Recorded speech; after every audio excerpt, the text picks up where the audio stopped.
오늘 우리에게 주신 말씀은 마태복음 2장 1절부터 12절까지 말씀 읽겠습니다. 마태복음 2장 1절부터 12절. 필리핀 연결이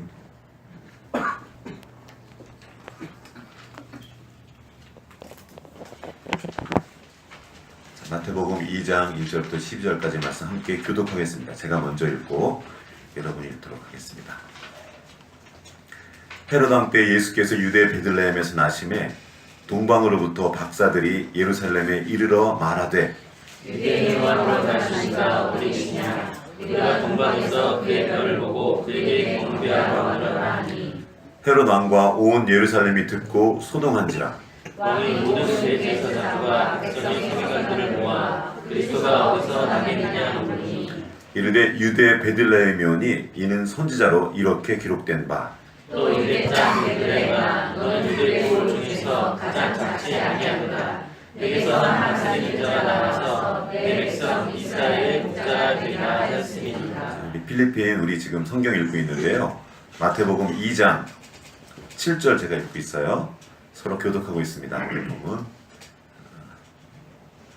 마태복음 2장 1절부터 12절까지 말씀 읽는데 제가 지금 7절 읽을 차례입니다. 읽겠습니다. 이에 헤롯이 가만히 박사들을 불러 별이 나타난 때를 자세히 묻고 베들레헴으로 그에게 이르되 가서 아기에 대하여 자세히 알아보고 찾거든 되게 보아여 나도 가서 그에게 경배하게 하라. 박사들이 왕의 말을 듣고 갈새 동방에서 보던 그 별이 문득 앞서 인도하여 가다가 아기 있는 곳 위에 머물러 서 있는지라. 그들이 별을 보고 매우게 기뻐하고 기뻐하더라. 집에 들어가 아기와 그의 어머니 마리아와 함께 있는 것을 보고 엎드려 아기께 경배하고 보배합을 열어 황금과 유향과 모략을 예물로 드리니라. 그들을 통해 헤롯에게로 돌아가지 말라 지시하심을 따라 다른 이로 보게 바라니라. 아멘. 오늘 지금 예수님의 오심을 기다리며 준비하는 대강절 기간을 보내고 있습니다. 그리고 특별히 이 시간을 보내면서 이제 내일부터 화요일부터죠. 우리 새벽에 이 예수님이 오신 마태복음과 누가복음의 이 예수님의 성탄절에 관한 기사들이 있거든요. 그 말씀들을 매일 한 절씩 이렇게 한 부분씩 돌아보면서 그렇게 시간을 이번 주에 돌아오는 주간에 보내려고 합니다. 그리고 크리스마스 성탄 예배는 성탄절 2부 모임은 따로 갖지 않고 그렇게 매일 새벽에 주님의 오심을 기다리면서 함께 그 목자들이 추운데 밖에서 기다렸던 거죠.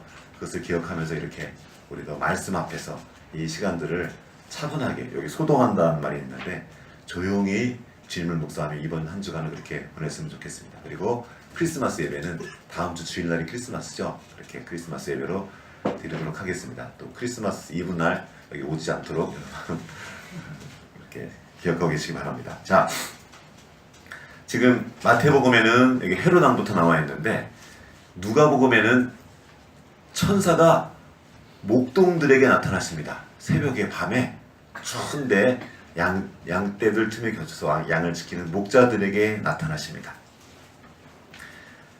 먼저 그때 나타나신 건 한참 뒤입니다.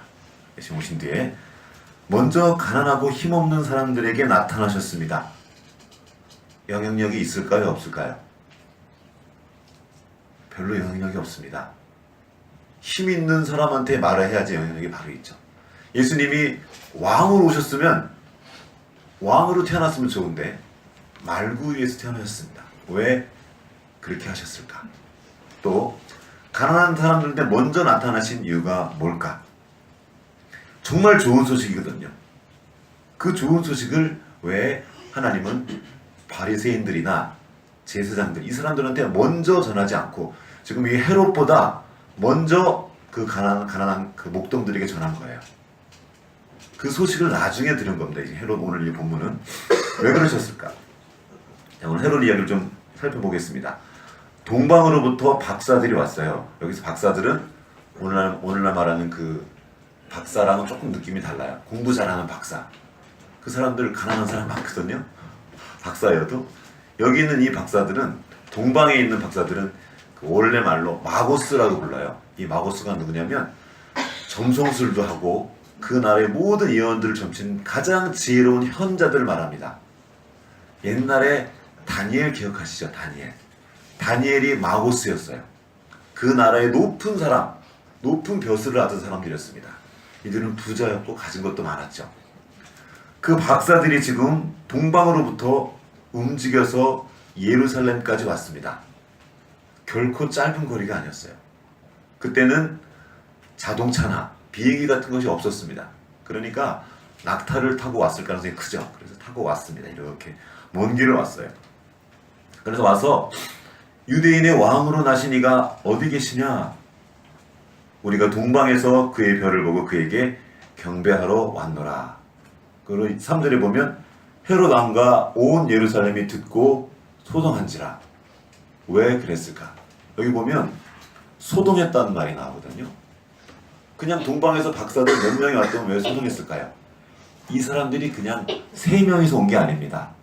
그 박사들이 오려면, 먼 길이 오려면 여러 가지 짐들이 필요하겠죠. 먹을 것도 필요하고 뭐 짐들, 한 무리가 온 겁니다. 그래 왔기 때문에 온 이스라엘 유대 사람들이 저게 뭘까 저게 뭘까 왜 왔을까? 근데 알고 봤더니 이 사람들이 왕께 경배를 하러 왔다는 거예요. 유대인의 왕에게. 지금 유대인의 왕이 누굽니까? 지금 누구라고요? 왕이? 헤롯 왕과 유대인의 왕이 헤롯입니다. 내가 왕인데 왕이 태어났대요. 근데 나는 아니야. 왕한테 경배하러 왔는데 나한테 경배하고 간 게 아니고 다른 왕이 있다는 거예요. 자, 입장 바꿔놓고 생각해 봅시다. 내가 지금 왕이에요. 어떨 것 같아요? 내가 왕인데 다른 사람한테 경배한다 그러면 기분이 좋을까요? 나쁠까요? 별로 안 좋았던 겁니다. 사실 이 헤롯 왕은 유태인이 아니었습니다. 이두메인이라 그래서 약간 혼혈인이에요. 유대인의 피해가 섞여 있지만 유대인이 아니지만 로마의 비를 붙어가지고 로마 정권의 사바사바를 잘해서 분봉왕이라 그래요. 그 나라를 자기가 다스리는 거예요. 그러니까 로마에는 세금을 바치면서 로마에게 충성을 하면서 유대인을 다스리는 중간적 위치에 있었던 겁니다. 그러나 로마는 자기한테 세금만 잘 바치면 돼요. 나머지는 다 네 마음대로 해 이거예요. 내가 이 권력을 얻기 위해서 이 힘을 얻기 위해서 로마에는 잘하지만 이 밑에 사람들은 그 대신 자기 마음대로 하는 거예요. 절대 권력을 휘둘렀습니다.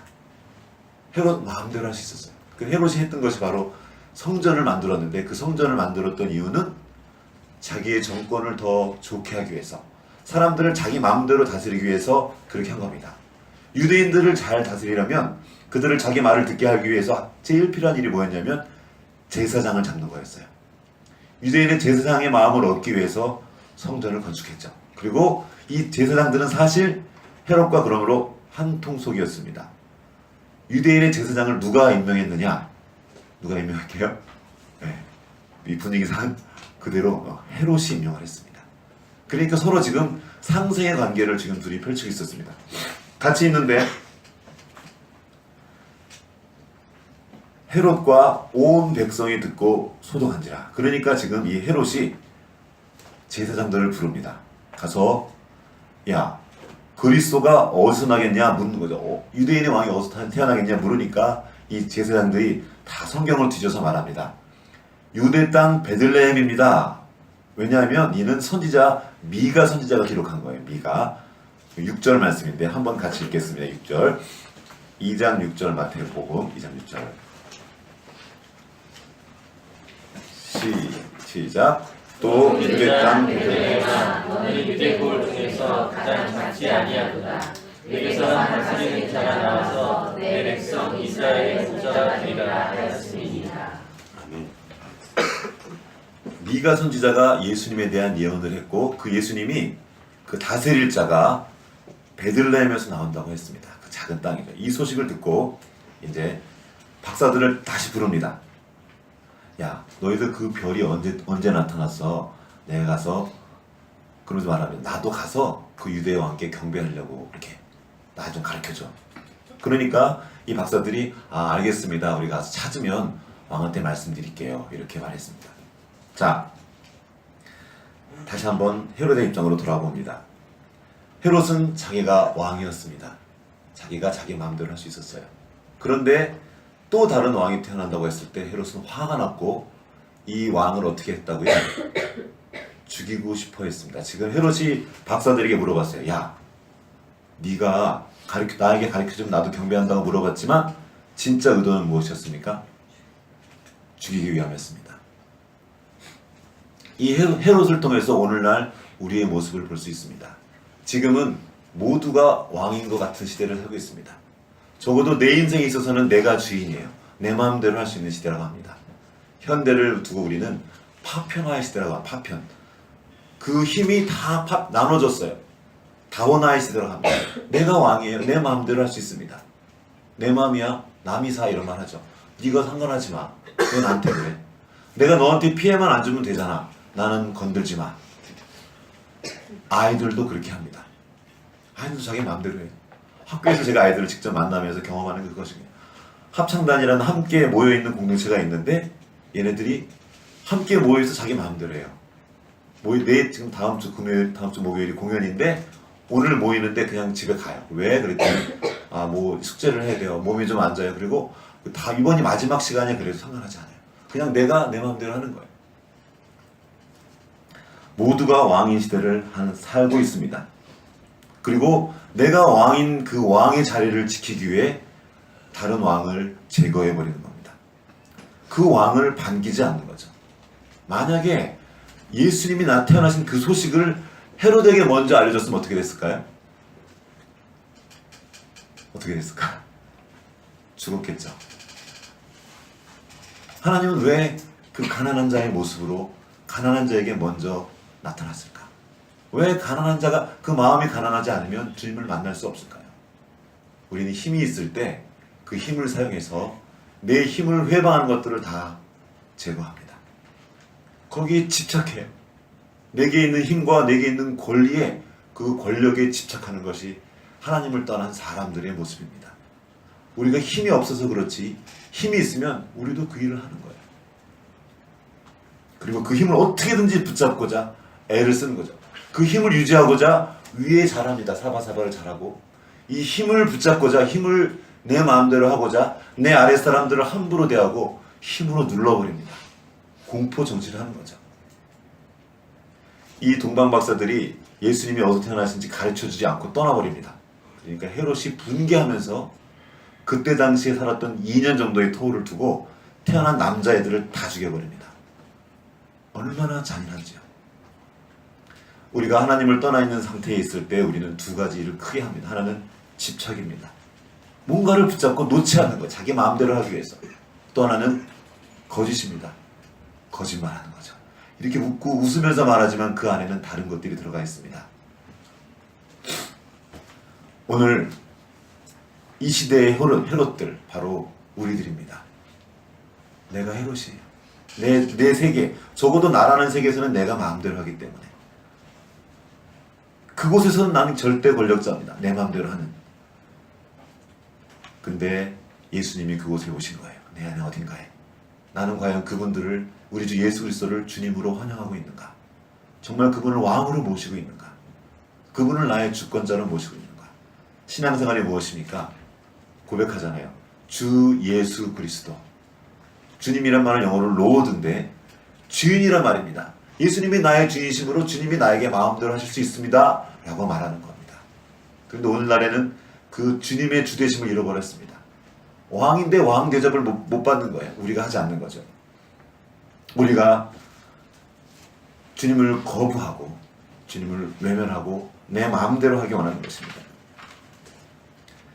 요한복음 1장에는 예수님이 오신 이야기 또 나옵니다. 말씀이신 그분이 사람이 되어 오셨는데 그 말씀이신 주님을, 빛으로 오신 주님을 알아보지 못한다는 말이 나옵니다. 주님이 오셨는데 알아보지 못해요. 알아볼 생각이 없는 거죠. 왜 알아보지 못하냐면 이 세상의 방식으로 길들여져 있기 때문입니다. 예수님의 일대기를 한 영화에 나온 장면인데 헤롯이 명령을 내립니다. 베들레헴 땅에 지금 왕이 태어났다니까 그곳으로 향하는 모든 사람들을 이렇게 검사해요.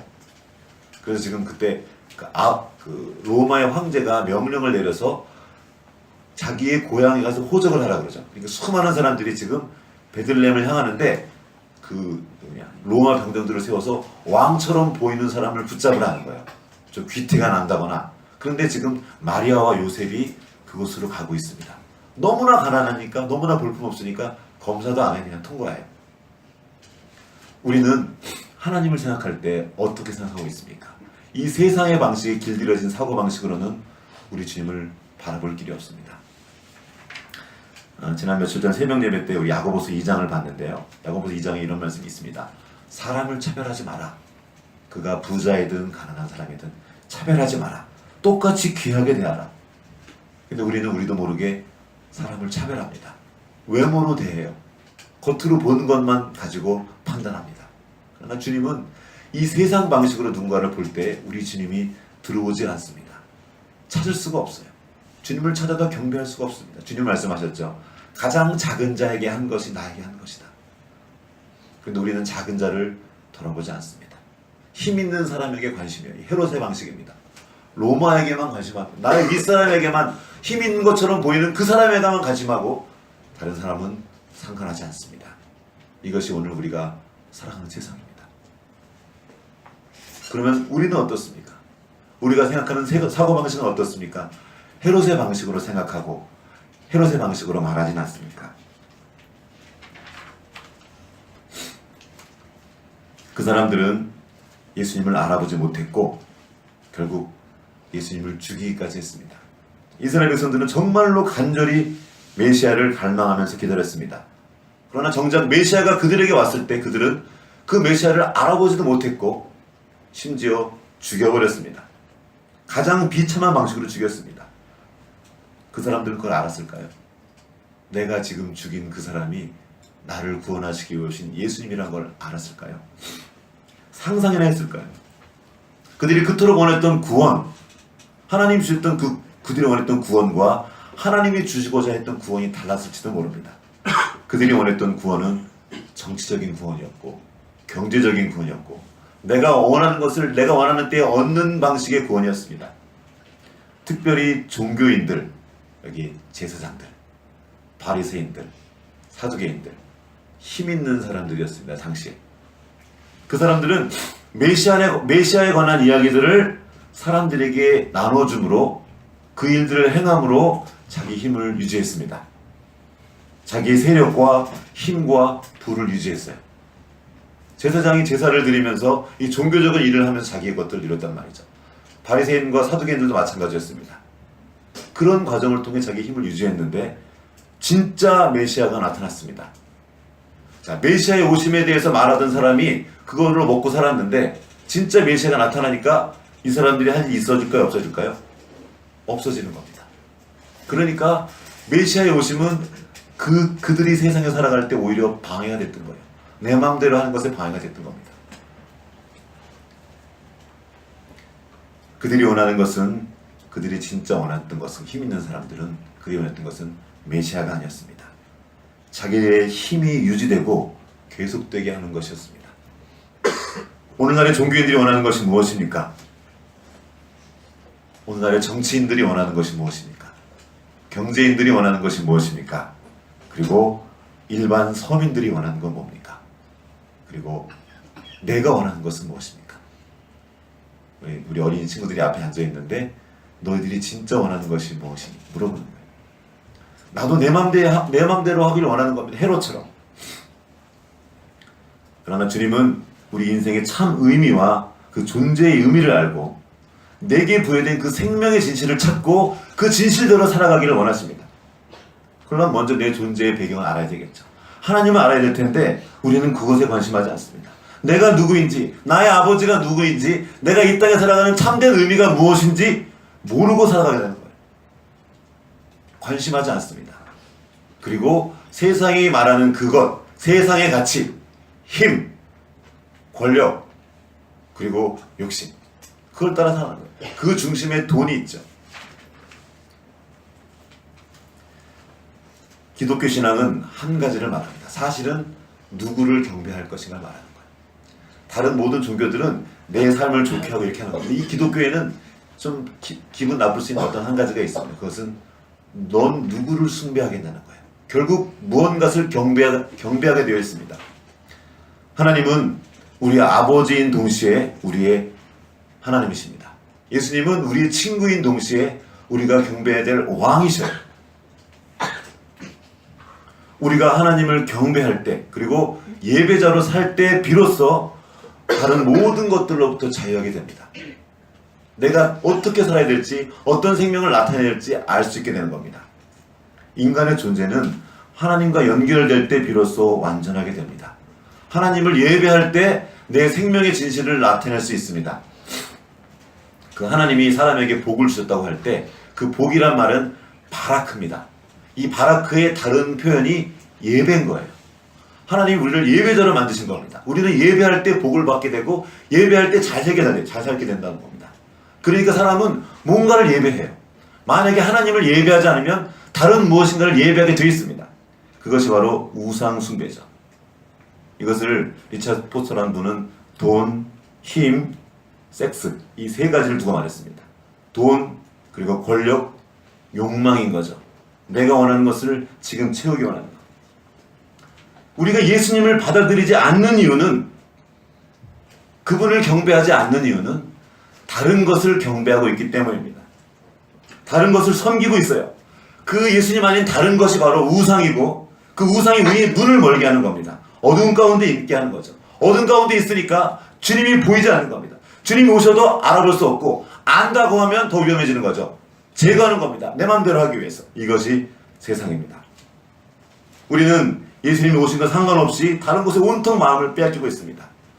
시대마다 나름대로의 도전과 과제가 있는데, 특별히 이 시대는 주의산만의 시대입니다.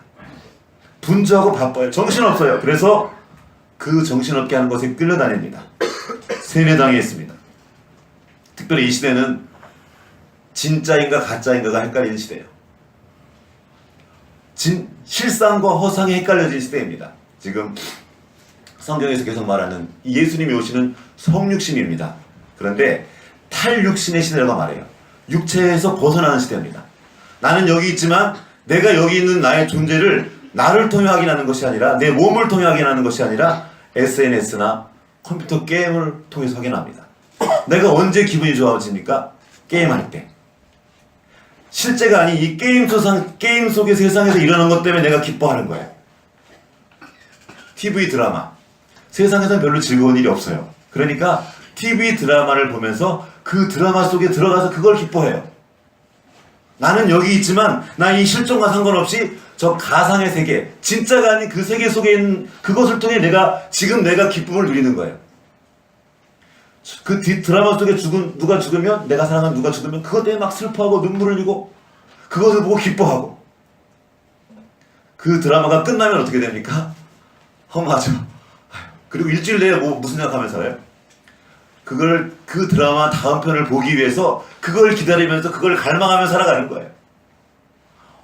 현실 속에서 기쁨을 잃어버리고 그 가상의 세계, 허구의 세계 때문에 그것을 기뻐하고 기다리며 살아가는 겁니다. 그리고 그게 당연한 거죠.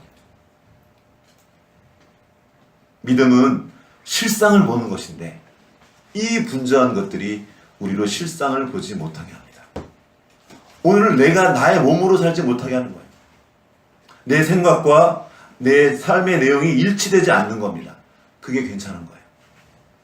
SNS 속에 펼쳐진 그 세상, 사실 이미지죠. 진짜가 아니죠. 처음에는 그냥, 옛날에는 내가 있는 내 일상을 그냥 올렸어요. 내가 갔더니 좋아서 찍어서 하나 이렇게 올렸어요. 친구들과 나누려고. 근데 이제는 어떻게 됐냐면, SNS에 올리려고 어디 갔다 하고 자랑하려고. 목적이 뒤바뀌어 버린 겁니다. 드라마나 어떤 재미난 이야기들을 보는 것이 왜 봤습니까? 영화를 보고 책을 보면서 내가 오늘 살아가는 나의 이 삶을 잘 살기 위해서 책도 보고 어떤 취미도 누리고, 그런 가끔 머리 식히려고 게임도 하고 이런 거였던 거거든요. 이젠 아니에요. 그 게임을 하려고 내가 돈을 법니다. 그 내가 상상 속에 버리는 어떤 것을 하기 위해서 열심히 지금 잠깐 이 시간들을 포기하고 땀을 흘리고 돈을 벌어서 그걸 하려고 하는 거예요. 현실에서 도피하기 위해서 그걸 하는 일이 얼마나 많았는지 모릅니다. 주객이 전도된 거죠.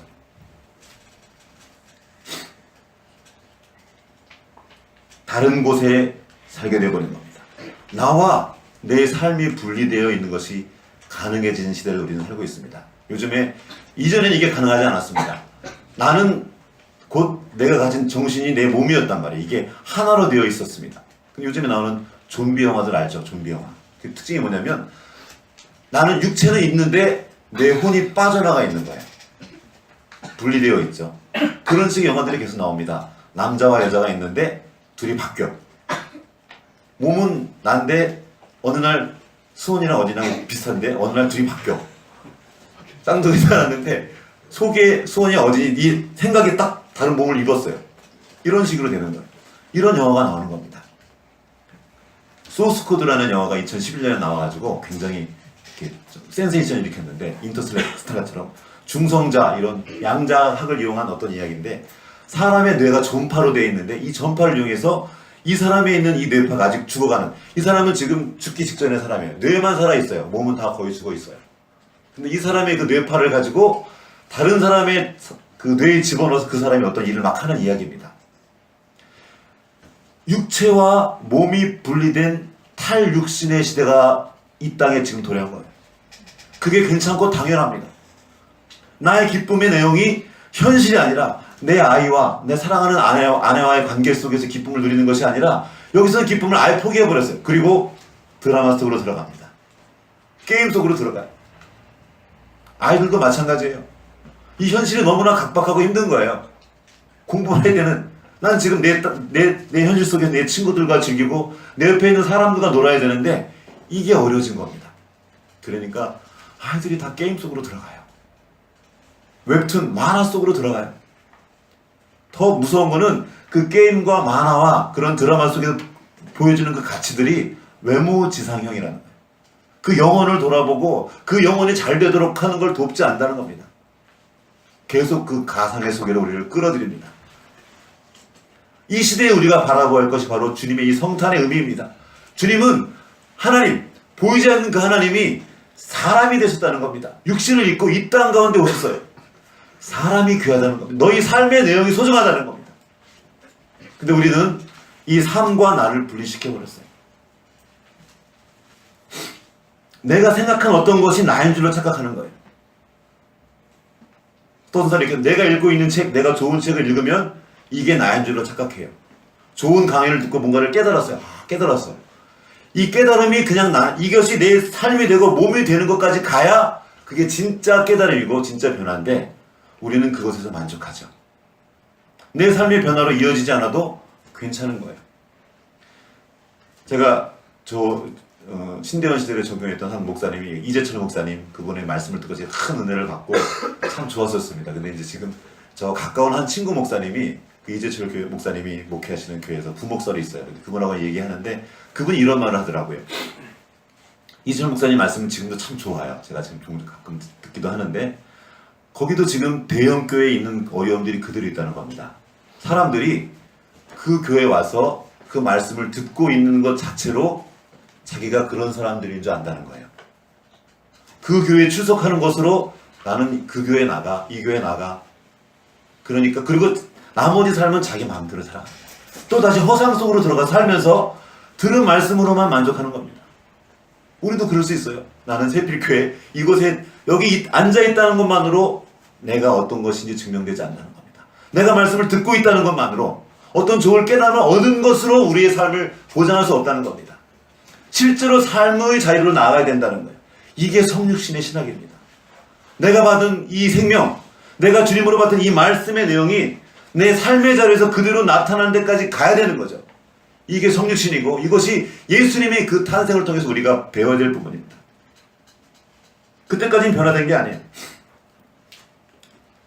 데이비드 힐스가 하나님의 사랑을 함께 읽은 책이죠. 실제적 무신론 이렇게 말했습니다. 하나님이 존재한다고 말하지만 하나님이 존재하지 않는 것처럼 살아가는 겁니다. 삶의 현장 가운데서는 하나님이 아무 상관도 없어요. 그냥 내 마음대로 내가 주인된 내가 왕으로 살아가는 겁니다. 그 근거에는 심리학적 인간이 있습니다. 이것도 거기에 나오는 얘기인데 심리학적 인간은 자신의 외부에 있는 모든 기준을 상실한 인간. 자, 이전에는 하나님이란 분이 우리의 삶을 다스렸습니다. 그분이 주신 어떤 가치가 있었어요. 하나님의 말씀이 나의 기준이었습니다. 근데 더 이상 하나님의 말씀이 나의 기준이 아니에요. 내가 기준입니다. 내 감정과 내 느낌이 기준이에요. 내 감정과 느낌을 기준으로 모든 것을 판단합니다. 나를 기분 좋게 하는 사람이 좋은 사람이고 내 기분을 나쁘게 하는 건 나쁜 사람이에요. 그 나쁜 사람이 만약에 남편이라면 어떡합니까? 이전에는 이 사람과의 관계 속에 이거를 풀어가려고 노력을 했단 말이에요. 갈등을 가지고. 이전에는 신경 안 써버리는 거예요. 그리고 다른 데로 들어갑니다. 어떤 공동체가 있으면 그 공동체를 움직이는 어떤 가치가 있어. 함께하는. 이것과 상관없이 그냥 자기 마음대로 빠져버리는 거예요. 그들에게는 도덕적인 세계가 없고 궁극적인 옳고 그름이 없습니다. 내가 책임져야 될 사람도 없어요. 이게 심리학적 인간입니다. 내가 제일 중요한 거죠. 아니 나만 중요한 겁니다. 나 외에는 다 그것이에요. 마틴 보고 말했던 그거. 나만 인격이고 주체와 객체로 나눠서 인격을 가진 나만, 이 사람이 나를 위해야 그가 좋은 사람이 되는 거예요. 물건 취급해버립니다. 요즘 우리 아이들이 처해진 어려움이에요. 어릴 때부터 그것을 훈련받습니다. 이 가상의 세계 속에 살아가는 것을. 거기서만 기쁨이 있어요. 나는 그리스도인입니다. 이것은 정말 놀라운 말이에요. 그래서 그리스도의 생명으로 살아간다는 사람입니다. 무슨 말입니까? 이 그리스도의 생명으로 인해서 죽음도 뛰어넘을 수 있는 사람이 됐다는 거예요. 그래서 순교도 불사하는 거죠. 이 가치를 위해서. 왜냐면 그게 내 생명이니까. 죽어도 내 생명의 진실을 나타내고 죽는 거예요. 내 생각과 내 마음과 내 삶이, 이 삶의 내용이 하나가 된 겁니다. 이것이 하나님이 우리에게 주신 삶입니다. 자, 아까 헤롯 얘기 나왔어요. 헤롯이 말했습니다. 아주 좋은 얼굴로 나도 가서 그에게 경배하게 하십시오. 이렇게. 거짓이라는 거죠. 우리는 어려서부터 그 거짓을 배워가요. 익숙한 말로. 진실되게 살아가는 방법. 그리스도인이란 말은 이제 내가 진실되게 살기로 결정했다는 말입니다. 실패할지라도 그 방향으로 나가는 거예요. 내 생각과 내 마음과 내 삶이 하나 된 것. 성육신의 삶을 사는 거죠. 오늘날 교회에 어려움이 어디 있습니까? 성육신이 아니에요.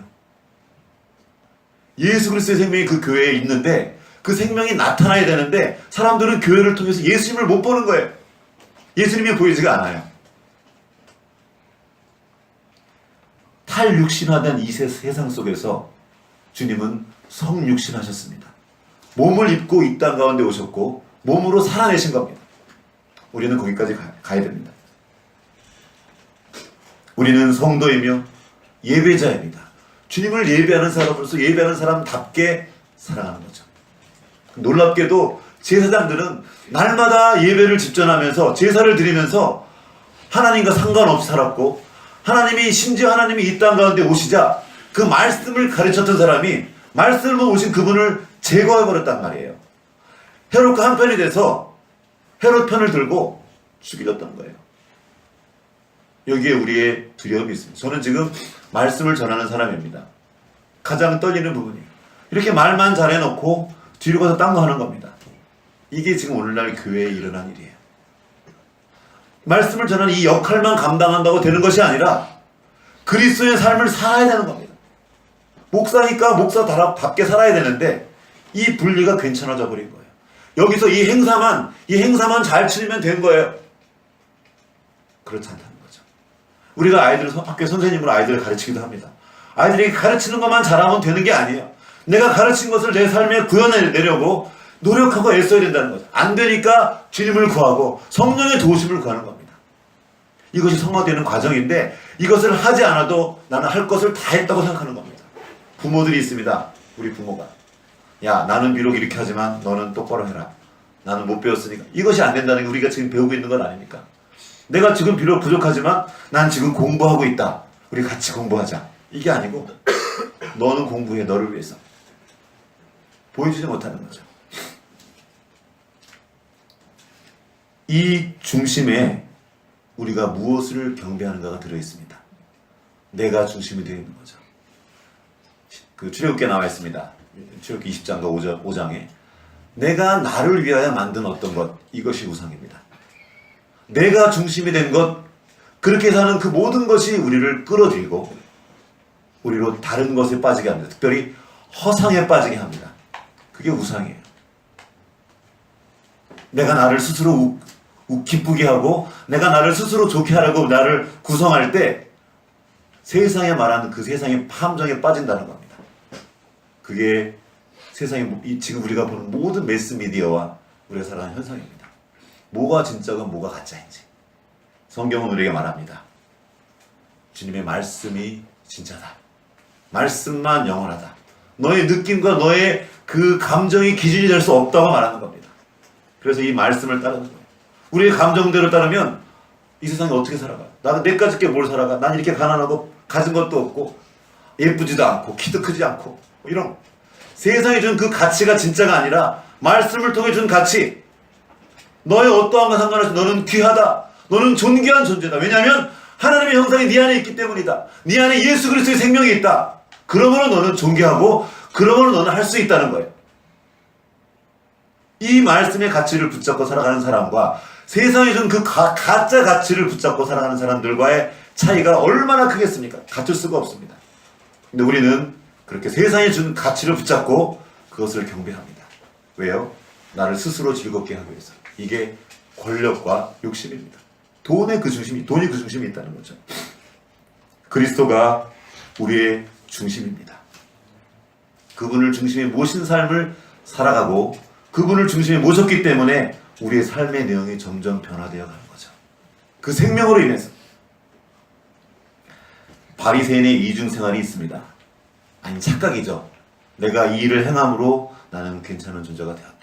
내가 이것도 하고 저것도 했으므로 나는 특별한 존재가 되었다. 아니라는 겁니다. 예수 그리스도께서 하신 그 일로 말미암아 우리는 새로워졌다는 겁니다. 나는 하나님 앞에 바르게 살고 있다고 하는 그 생각, 이만하면 됐지 하는 그 생각, 얼마나 많은 때 그 사람들이 이 성경을 들고 사람들을 눌러버린지 모릅니다. 역사상에 가장 무서웠던 그 폭력과 그런 억압은 종교에서 일어났습니다. 성경을 들고 사람들을 눌러버리는 거예요. 지금 이 사람들이 그랬습니다. 자, 지금 헤롯이 성전을 지었습니다. 이 성전을 짓는데 헤롯이 원했던 거는 솔로몬 왕이 지었던 성전보다 더 큰 성전을 짓는 거였어요. 왜? 하나님께 영광을 돌리라고요? 아닙니다. 이거를 누가 했다고요? 이거 내가 했어. 헤롯인 나, 왕인 내가 했어. 그러므로 너희는 나를 경배해. 이거를 말하려고 큰 성전을 지려고 했어요. 금도 막 다 헤롯보다 아니 솔로몬보다 더 멋있게 더 화려하게. 그랬더니 그러려면 어떻게 됩니까? 뭐가 필요해요? 돈이 필요합니다. 시간이 그러니까 말아요. 시간이 한 20년 정도 걸리겠습니다. 안 돼. 당장 5년 내에 끝내.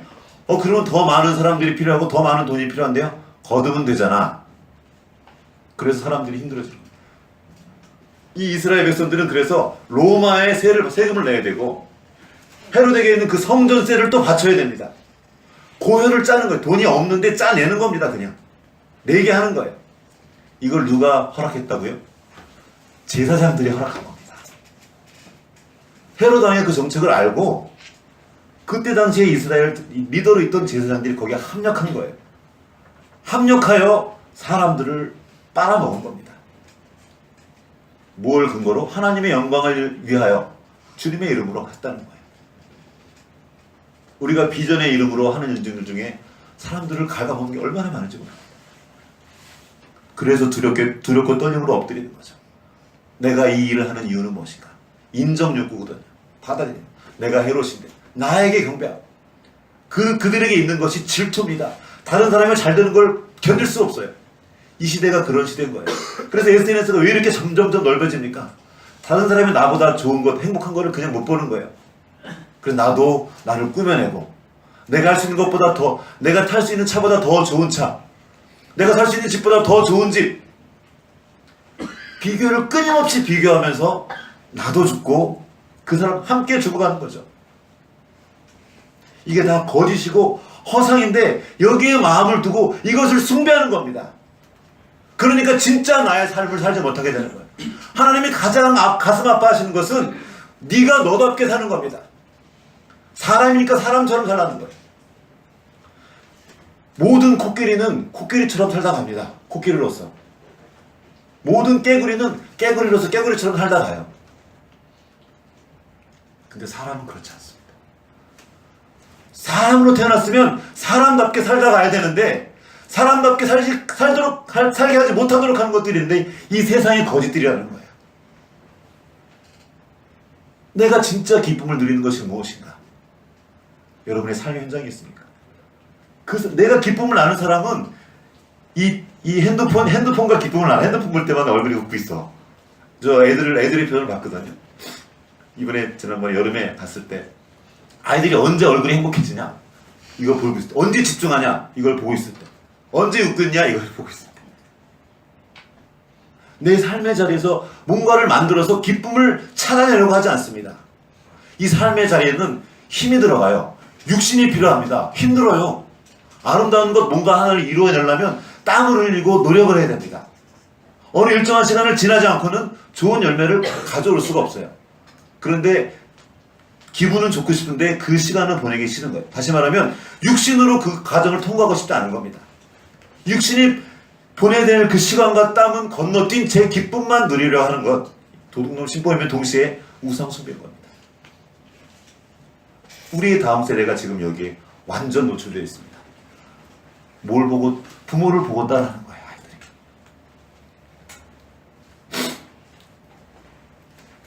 바리새인들은 자기들이 잘 살고 있다고 생각했습니다. 성경을 외웠어요. 모세오경을 통째로 외웠습니다.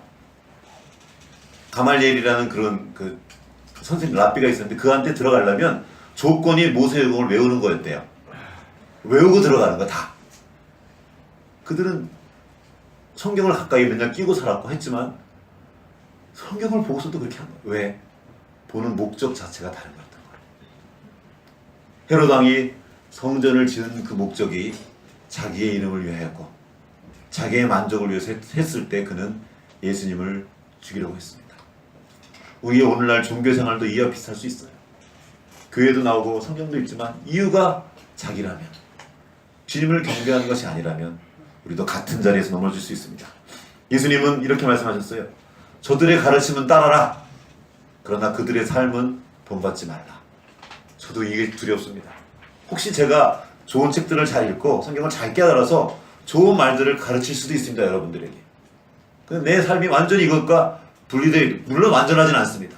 그러나 완전히 분리되어서 따로따로 놀고 있다면 두려운 일인 거죠. 예수님도 저를 두고 그렇게 말씀하시니까 두려운 겁니다. 예수님은 그들을 책망하셨습니다. 그들의 종교화된 삶, 내 삶의 자리는 실제로 그렇지 않은데 그렇다고 착각하는 삶으로부터 우리를 건져내시는 거예요. 내 안과 겉이 같게 하도록 그 생명의 진실을 나타내는 삶을 살기를 주님께서 원하셨다는 겁니다. 이제 우리는 결정을 해야 됩니다. 누구를 경배할지. 우리는 문화적인 존재입니다. 문화, 이 화자는 변화될 화자인데 어떤 이 근거를 한 우리의 근거, 이 문이 인간의 문이라 그러더라고요. 그 인간이 가지고 있는 그 생명의 진실을 만들어낸 겁니다. 그런데 문제는 이 문, 그 근본이 된 이것이 거짓됐다는 겁니다. 하나님과 떨어진 뒤에 가짜가 지금 이걸 붙잡고 있고 가짜화 만드는 겁니다. 거짓으로 온 세상을 도배해놨단 말이에요. 그 사람들이. 그게 분별해야 되는 겁니다. 여러분, 우리는 문화 속에서 빠져나와 살 수 없습니다. 이 문화 속에 살아야 돼요. 그러나 우리가 따라야 될 것은 그 문화 자체가 아니라 말씀이라는 겁니다. 우리의 근거가 된 이 말씀을 따라 살아야 된다는 겁니다. 우리의 삶의 형태는 그러므로 문화가 아니라 성경에서 비롯되어야 합니다. 우리 세속적인 전망과 그 습관이 아니라 진리를 우리의 내적 동기로 삼아야 된다는 겁니다. 웰스 교수님이 한 말입니다. 문화가 우리의 기준이 될 수 없습니다. 세상이 다 괜찮다고 나도 그냥 가서 되는 것이 아니에요. 문화를 살고 그 문화 속에 살아가지만 문화에 종속된 존재가 아니라 하나님께 속한 존재로 살아가기 위한 모든 걸음이 되어야 된다는 겁니다. 이것이 무엇을 예배할 겁니다. 우리가 주님을 예배할 때, 주님을 나의 주인으로 모실 때 그 일을 일어난다는 겁니다. 세상은 스스로 내가 한다 그래요. 한번 물어보는 겁니다. 내가 스스로 내 인생을 따라갔을 때 그 인생이 어땠는가 하는 겁니다. 정말로 그곳에 진짜 기쁨이 있었는가? 아니라는 거죠. 주님이 내 인생의 주인 되었을 때 비로소 내 인생이 자리를 잡고 온전케 된다는 것입니다. 허구의 세계 속에서 기쁨을 느끼고 감동하는 것이 아니라 실제 삶의 자리에서 기쁨을 누리고 진짜 행복을 느끼는, 진짜 감사할 수 있는 그 현장에서 우리가 함께 발견되기 원합니다. 우리는 실제보다 허구와 더 가까운 시대를 살고 있습니다. 드라마 시간을 기다리고 허구를 통해 만족을 얻고 허구를 통해 살아갈 이유를 찾습니다. 애들이 너 왜 살아? 게임하려고 사는 애들이 얼마나 많은지 아십니까? 그게 인생의 유일한 낙이에요. 찾아와야 되지 않겠습니까? 그 가짜에 함몰된 우리 다음 세대를 진짜의 세계로 인도해야 되지 않겠습니까? 이것이 예수님의 성육신 사건입니다. 성육신. 예수님이 여러분의 삶의 자리에서 다시 살게 하십시오. 성육신하게 하십시오. 이를 위해 성령께서 우리에게 오셨습니다. 우리가 실패하고 넘어지지만 우리는 기도할 수 있습니다. 주님, 나에게 오십시오. 내 안에서 오십시오. 내가 주님을 환영합니다. 내가 주님을 경배합니다. 나는 주님의 것이오니 주님의 뜻대로 내 삶을 인도해 주십시오. 그때 비로소 우리는 진짜 사람다운 삶, 하나님께서 우리에게 주시원했던 그 삶을 살게 될 것입니다. 같이 기도하시겠습니다.